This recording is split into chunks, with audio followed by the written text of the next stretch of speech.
Story 1. A Life in a Haunted House. When I was about 7, we moved to Erie, Pennsylvania. It was an old carriage house to a mansion that sat in the middle of the block. It was very old, yet very comfortable, to me at least. I remember my mom wigging out. I remember a distinct story from my mother in my later years that stuck with me ever since. She claimed that one day when myself, my father, and my younger brother were all at the movies, she was the only one home. It was about 3 in the afternoon. I even remember the movie we went to see. It was The Goonies. I was a huge Corey Feldman fan. Anyway, I digress. She was down in the living room watching television when she heard very loud footsteps upstairs. The footsteps went past the chandelier hanging over her head. The fixture would shake. She brushed it off and assumed that one of us was still home. Maybe we hadn't all went to the movies.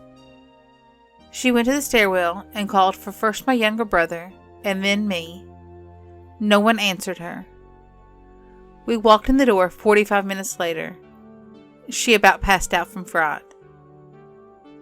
Later that summer, my mom and dad hired a guy to build a foyer on the front of our house. As he was tearing away the walls and the ceiling, he found an old axe tied to one of the rafter beams. It was wrapped in old ropes that disintegrated as soon as he touched them. They had a brown dust all over the blade. Mom assumed it was blood. Shortly after that, the same guy was putting in a new furnace for us. Mind you, this is an old house, so the basement is dirt. He found bones in the basement. My parents freaked out again. They went to the library to do some research. They discovered through documented news clippings that there was a missing 2-year-old from our residence about 15 or 20 years earlier. My mom started to panic. But, according to them, they were in no financial position to move at the time. Months went by, and my brother started waking up screaming, coming out of what seemed like vicious nightmares. He swore that he was seeing a little girl soaked in blood hovering over him, sometimes even pounding on his bedroom windows. These dreams went on night after night for years. He also swore that he would see a bright ball of light zoom around his bedroom, and then out the door and into mine. The only thing I can legitimately remember is waking up in the middle of the night, out of a dead sleep, sitting up and seeing 20 people crowded around my bed. Trust me, I know I was awake. You know when you're dreaming, and when you wake up. I was awake, but I wasn't scared. In fact, I remember almost 30 years later, this extreme feeling of happiness and comfort that I felt when I looked at these people. But it only lasted less than a minute. I've never had this thing happen again. When I turned 18, my parents were finally able to buy a house elsewhere. We ended up moving to a suburb not far from there. The new house is not haunted. Story 2. Walking the halls. I've worked here for 5 years. For the past 3 years, I've been working swing shifts. So half the time I'm working at night. And until recently, I've been working mostly alone. When I'm working alone at night, I like to turn off all the main overhead lights and only have a few smaller lights on, along with the computers. I also work in a secured area, which means I'm behind locked doors, with a security system that allows me to hear and see anyone approaching my location. I know if there's anyone else at my place of work. Our floors have metal plating underneath the carpet, so we're able to hear anyone walking up or down the hallways. We can tell which way they are going. At night, I'll be working on my computer, and I will hear someone walk around the hallway or in another room. I know that I'm the only person here, so I'd get up and investigate to see who else was here. I searched the area many times, and I've never been able to find anyone else around. The air here in the basement is usually warm with no movement at all, but I've walked into cold spots and got goosebumps on my arms. I've thought nothing about it. Once I go back to my computer, I will hear the footsteps again, and again, and again, until I either get up and go look for who is making the sounds, or until around 3 or 4 in the morning, and then they'll stop for the rest of the night. This doesn't happen every night, just ever so often. I've also asked other people who work here, and when they are alone, they also hear the footsteps. But they've told me that after a few times, they've started leaving all the lights on and made sure there were other loud sounds so they could not hear the footsteps. Last year, around November, I found out that our security guards had reported strange things happening to them during their building inspection. I started to ask all of the guards one at a time by themselves to ensure that they would not be able to talk to each other and come up with some kind of same story scenario. I found out that most of the incidents that have occurred have happened separately and over a duration of time, but for the most part the incidents were the same. When the interviews were over, I made arrangements for one of the guards to walk through the building with me. Around 1:30 in the morning, we went to the upper floor. We were walking the hallway when the air started to get thick. It was getting harder to breathe, and the air grew cold around us. Both of us stopped at the same time, and I looked at the guard. I realized that he was grabbing his chest and looking nervous. I asked him what he was feeling, and he told me the same thing I was feeling. I told him to take a few steps backwards, and he did, and he started to feel normal again. So I did the same thing. By stepping in and out of the area, I was able to find out that it was just a small area that was cold and thick, but it was slowly moving. Eventually it went away and we continued on. We then saw a black figure at the end of the hallway. It looked to be about 4 foot tall. This location was by an area that we were able to see from the top floor to the bottom. We tried to catch up with the black figure, but it was too quick. By the time we got to the end of the hall, it was gone. We then saw another black figure on the second floor for a few seconds before it disappeared as well. I wanted to continue, but the guard flatly refused. He wanted to leave the area, so we left. This is not the first time I have dealt with these black figures. Story 3. My experiences. I've had many experiences with the paranormal in my life. The first time that I recall having a ghostly encounter was when I was living with my aunt and uncle in North Carolina. I was home alone doing homework at the kitchen table when my golden retriever started to act a little funny. He kept jumping in front of me, growling at the back door.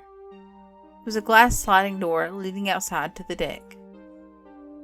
I got up because I thought that maybe he wanted to go outside, but instead I saw a transparent head floating across the deck.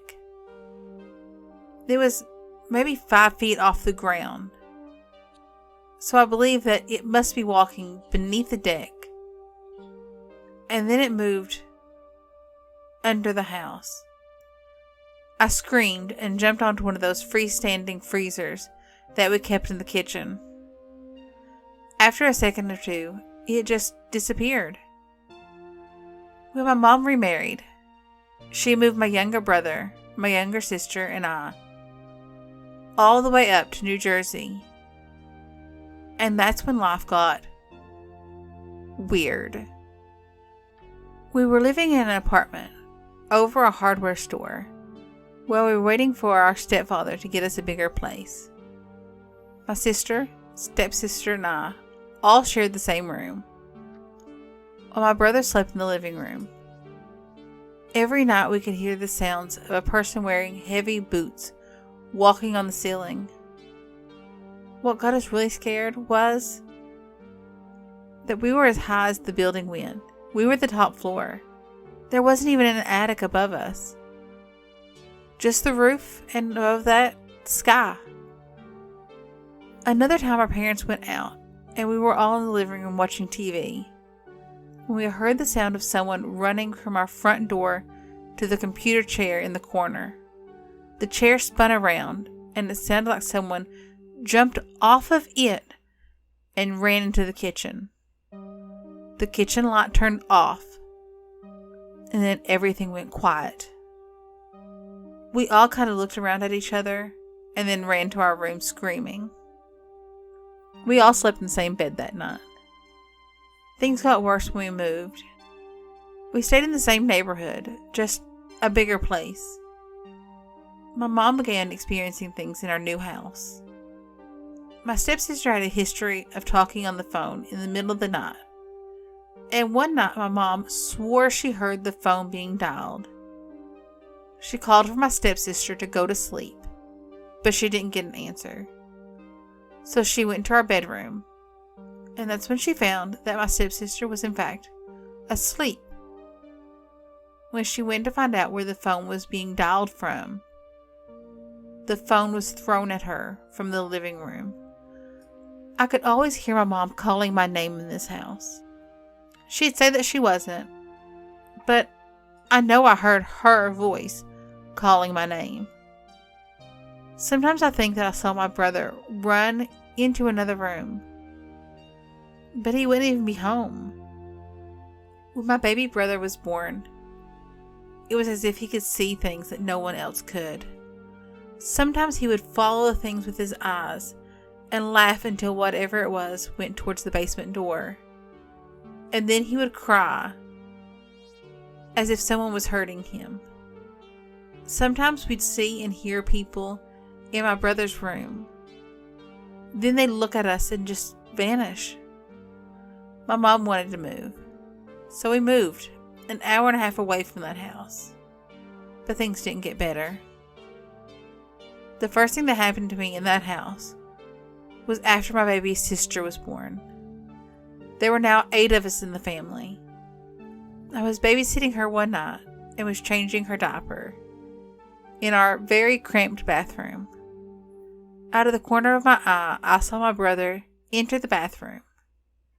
I could feel him standing right behind me. When I turned around to tell him to get out, there was no one else in the room. No one was behind me. I thought it was strange, but I didn't think too much of it. I accidentally dropped the diaper on the floor, and when I bent down to pick it up, I saw my brother's feet and legs. I jumped back, but nothing was there. I grabbed the diaper and the baby and ran out of there. Then one day I stayed after school for a party with my club. I was talking with my teacher, then wandered off with my friends. About 5 minutes later, she came to me and asked where I went. She says that she asked me to go and get some food from the back. I had followed her in there, but when she turned around to hand me the food, I wouldn't take it. She turned around to the food again, and when she turned back towards me, I was gone. She didn't see me leave, even though the door was right in front of her. I thought it was probably a different girl, because I had been with my friends the whole time. But it was very strange. After the party, my friend had to use the bathroom, so I went with her. When she was done, we both stood and fixed ourselves in the mirror. A girl walked in, went into the stall behind me. We were going to leave, but I had to spit my gum out. So I pushed open the stall behind me, jumped back, and said, "Oh, I'm sorry," because the other girl was supposed to be in there. But there was no one in there. She couldn't have left because she would have had to go right past both of us. And neither of us saw her leave. My friend looked at me, and I knew I wasn't going crazy. Story 4. My imaginary friend. I used to live in Ohio when I was a little kid. I had what my mom thought was an imaginary friend, but I could see him, or it, plain as day. I didn't know what to call it, so I didn't ever talk to it, but we would play in the woods and under the bridge down the road for years. I would see it walking around the field and the creek across the road, and I would go join it. As I got older, I realized that he was no natural being. I can't describe him, even to my husband and family, but I can never erase him from my mind. He wasn't pleasant to look at. He was a solid creature and wore a cloak even in the hottest of weather. He wasn't see-through like you would think most spirits, but he was really my only friend. When I became a teenager, he became more and more sinister, and I began to grow afraid of him. He would lift me up out of bed, and I would be paralyzed with fear. He never physically touched me, but somehow I would hover. I got really scared.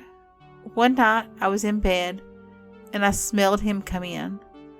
Not a pleasant smell either.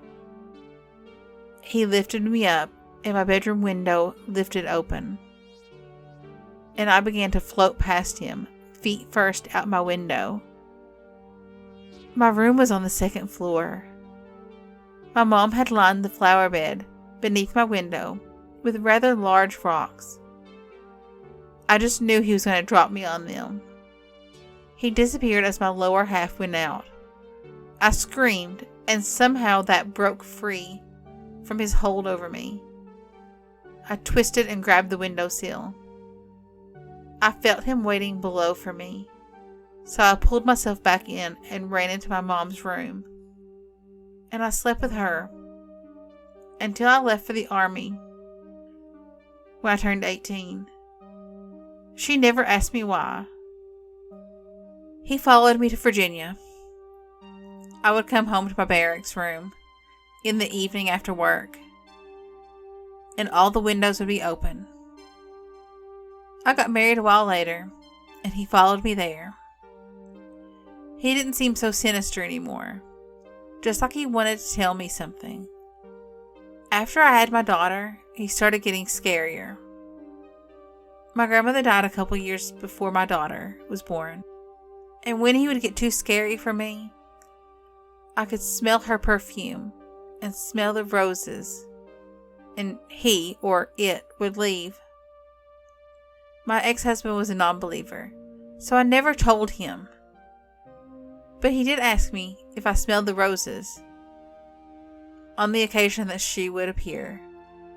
I met my current husband in Kuwait when I was deployed. It followed me, but ever since the very moment that I laid eyes on my current husband, I haven't seen, smelled, or felt my imaginary friend creature one single time. I know that sounds crazy.